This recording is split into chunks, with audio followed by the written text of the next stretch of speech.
Hi everyone, thank you very much to be here for this talk. So I'm Gaël Duval, I'm the founder and CEO of Murena, and I'm going to speak about EOS, the de-Googled and more sustainable mobile operating system. So what is the pain point that led to the creation of this project? The thing is that today we have a mobile world that is owned by two actors, Apple and Google. So Google owns about 80% of the mobile market with Android, and Apple is owning the rest with 20%. And the problem is that a few years ago we all realized, and I also realized, that there is a lot of your personal data that is leaking all the time from your smartphone, both Android and Apple. Just to give you some figures, if you are using an Android smartphone, there is about 12 megabytes of your personal data that is sent to Google every day, and if you are using an iPhone, it's a little bit less. It's about 6 megabytes of your data. So what is the kind of data sent to Google in this case? It's actually a lot, and it's all your own personal data, like your geolocation all the time, in real time. It's your web searches on internet. It's your browsing history, the websites that you visit. It's the applications that you download. It's a lot of information about when you use each application. So it's actually most of your digital life that you send to Google and others.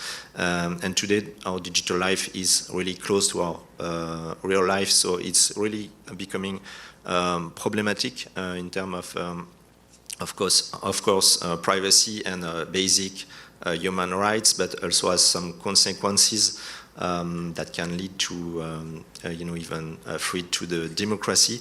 If you want to learn more about all those data that leak to Google, Apple, and all other big techs, you can go to E.dot Foundation. We have a nice white paper in PDF that you can download, that it is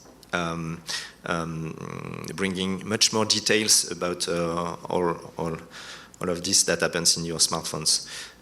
So the thing is that when I realized this a few years ago, I decided that I couldn't use anymore an iPhone or an Android phone, and I looked for alternatives. But the thing is that I just didn't find any usable enough alternative at this time. So as a tech entrepreneur, my next question for myself was, if there is no credible available alternative, maybe we can create a new one from open source software that already exists.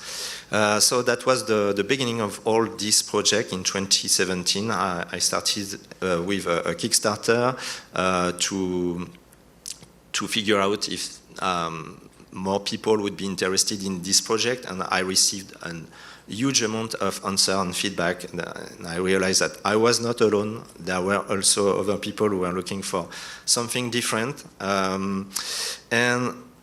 so very quickly we were able to create a first version, a beta version of EOS. So what is it? So this is really something that replaces the full operating system on a mobile. So it's loaded instead of Android in that case. And the thing is that we take the AOSP project, which is the core open source stack in Android, and we remove all the features, all the software pieces that send some of your personal data to Google. So, for instance, even in the low-level stacks, you have some connectivity checks when you switch on your smartphone that is doing a ping to Google servers. Then you have the NTP servers for time that are using Google servers, while there are many other NTP servers available. It's the same for DNS. They put the Google DNS by default. So obviously with the DNS servers traffic, they can learn a lot of information about where the web service used by users. And also all the Google services, because on the top of AOSP you have a big stack which is a proprietary, which is the Google Play services that includes a lot of things such as some geolocation services and the Google Play services. So we remove, obviously, all this part, and we replace all of this with open source software that exists or that needs to be developed. In that case, it's MicroG, which is an open source equivalent to Google Play service on Android. And we do the same for the default users applications, like Gmail or Google Maps, these kind of things. We remove all those things and we replace by open source equivalent software that do the same job, but offer a lot of guarantees in terms of personal data protection. So for instance, here you see some of our default apps. So we are using nice message applications, which is open source. The email by default is a fork of Canine Mail, which is now called Thunderbird Mail for mobile, and so on. Actually, the only non-open source applications today is the Maps applications. It's called Magic Earth. It's a proprietary app, but we had some a lot of information from the publisher about which kind of data is sent. So it's very open and transparent, and we are working on a replacement. So we will eventually be 100% open source.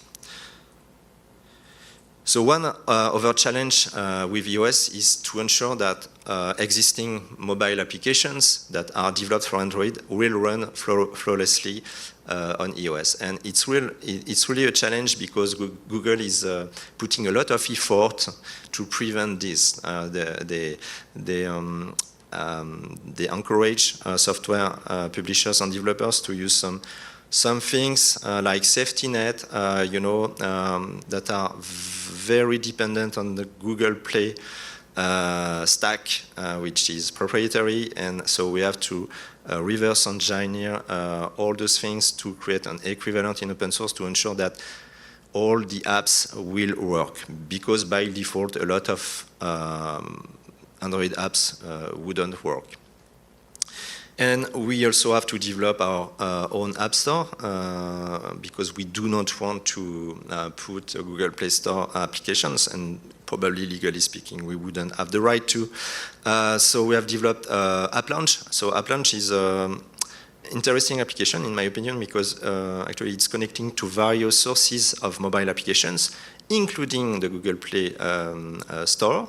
But with an anonymous layer to ensure that you won't be tracked by Google Play Store, and also to other sources like the F-Droid repository of application. F-Droid is a big repository of open source applications, and we are also adding source to progressive web apps. And we introduced some innovation in this App Launch app, like this privacy score. Each application in App Launch has a privacy score that we compute from the hidden trackers that we can find in applications, the permissions, and also now the term of services found for those applications. So this is super useful for users, so they can figure out about the quality, the privacy quality of an application before deciding to installing it or not. And we go further with some specific development. Here you can see the advanced privacy module that we have developed for a few years now. The main goal of the advanced privacy module is to cut all the mobile apps trackers. In many apps, you have some trackers that are used to monitor the application usage in real time, not only by the application publisher, but also by third party. Most of the time it's linked to advertising and real-time bidding in advertising. And the thing is that, and it's been proven by a big study last year, those trackers, when aggregated, are a very efficient way to follow people, to learn about people, to track people, to know about their habits, their political views, and also in the end to possibly manipulate people. So advanced privacy is today one of the only feature that is available on mobile phones to just get trackers. So you are not tracked by this kind of techniques. And also we offer some more funny features like faking your geolocation if you want to appear to be in the middle of the sea or this kind of thing, or faking your IP address by using the Tor network. Okay, I'm skipping this slide because we are running out of time already.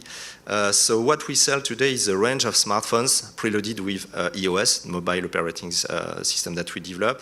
And we try to partner with more ethical hardware makers, such as Fairphone. Fairphone is a Dutch manufacturer of hardware that makes some sustainable smartphones, and or like TerraCube in the US, which does the same. We also develop some online services which offer a range of basic online services like an email, calendar, address, storing your files, and of course with all the guarantees in terms of personal data protection. And it's all based on Nextcloud and open source software, of course. So now the second question is how to make smartphones more sustainable. We can think about energy usage. That is what comes in mind immediately, of course. But the thing is that 80% of a smartphone energy impact on its lifetime comes from the manufacturing and sale for the smartphone. So when you purchase a smartphone, 80% of its all impact, energy impact, is already consumed. And the thing is that an average smartphone lives about 2.5 years only. So the thing is that obviously if you want to decrease the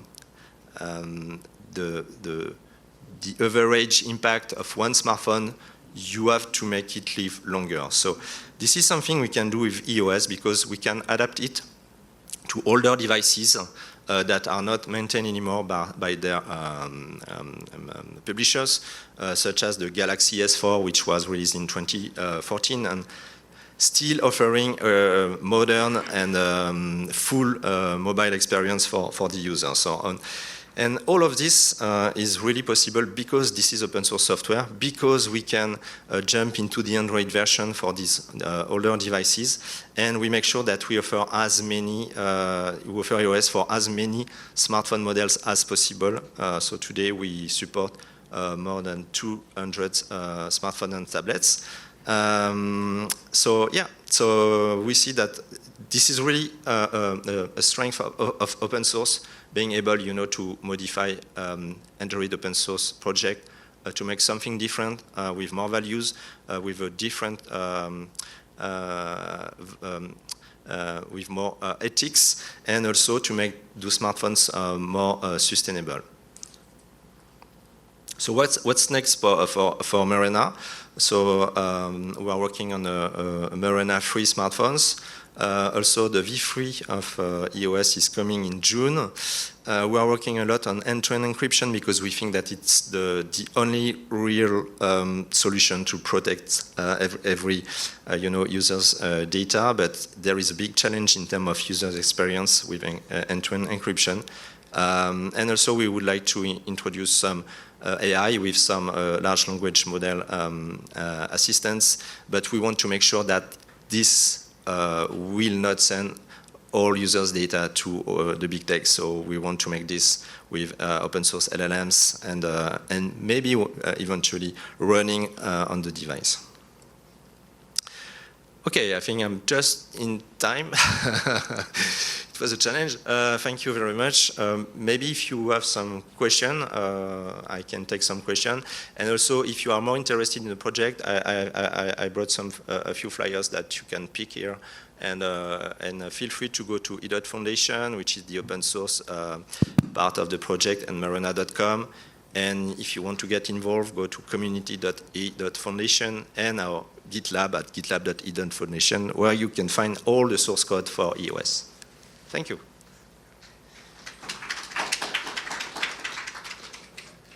So I have a question, which is, one of the interesting things about the rise of American big tech is the outsized effects on the global south and marginalized communities have been disproportionately aggressive in how American big tech has shaped how they consume technology and how they see the world.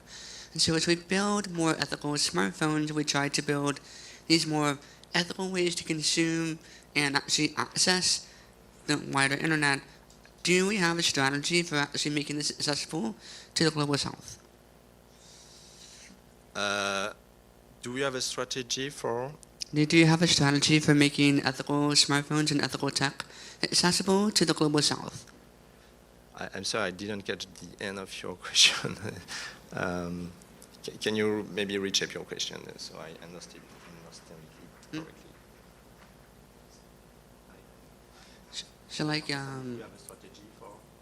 Do we have a strategy for what?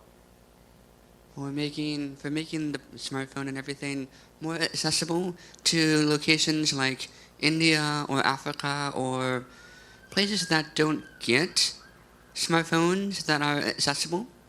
Like, for example, Myanmar had all of their data compromised by Facebook for years. So are there ways of making things accessible to people that can't afford most phones that we use now? Accessible to all the countries and all people all over the world? It's the question, or in all locations? Actually, we try to make EOS available as open source. Everyone can download and use it all over the world. So potentially everyone can use it and install it on a device. So that is our strategy today. Okay. Thank you.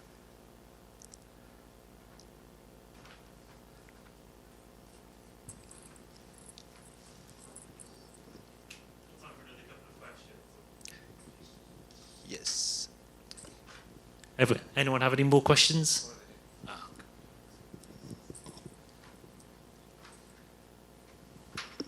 Have you come across Graphene OS? It's only on Pixels, unfortunately. It's a derivative of Lineage OS. What is exactly your question? It's a security-focused Android version. No. This is really an important point. The goal of EOS is absolutely not to create another ardent security operating system, because this is something that there is a lot of confusion, actually, many times between security and privacy. And the thing is that you can have a super good security without any privacy. And actually, this is how Google is marketing Android and Apple is often marketing iOS. The thing is that they want something very secure to catch all your data. So it's a zero privacy. I would say you can't be secure if you're not private. That they are interlinked. Sure. So if your security is entirely beholden to Google, then you're not secure. But Graphene OS isn't a Google project at all. It's an alternative OS, not related to them. Yeah, absolutely not. And I think we don't have the same kind of users, for instance, and we do not target the same customers. We really want to make a product that will protect normal customers and users from the permanent data collection from the big techs. We are not making something that will protect users from, government agencies that will try to break in the phone and to take your data.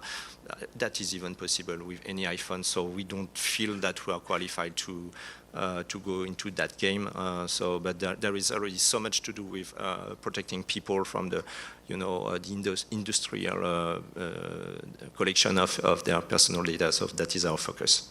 I do think it's probably worth exploring because, I mean, I run Lineage.OS for many years and CyanogenMod before that, and de-Googled, so there was nothing going to Google, and it can make life very hard. One of the things that made me compromise on Graphene OS was bank stuff. I'd had to have a banking app for work to be able to log into the bank, and Graphene OS allows me to run that, but I can sandbox any of the Google stuff that I have to run that. I just thought it was interesting, and I wondered whether you'd come across it. But yes, there are a lot of debates about what is the best techniques to, but sandboxing is one of the techniques, but we think that it's a bit overkill for our focus. Yeah. Thank you. Thank you very much. Thank you. Thank you.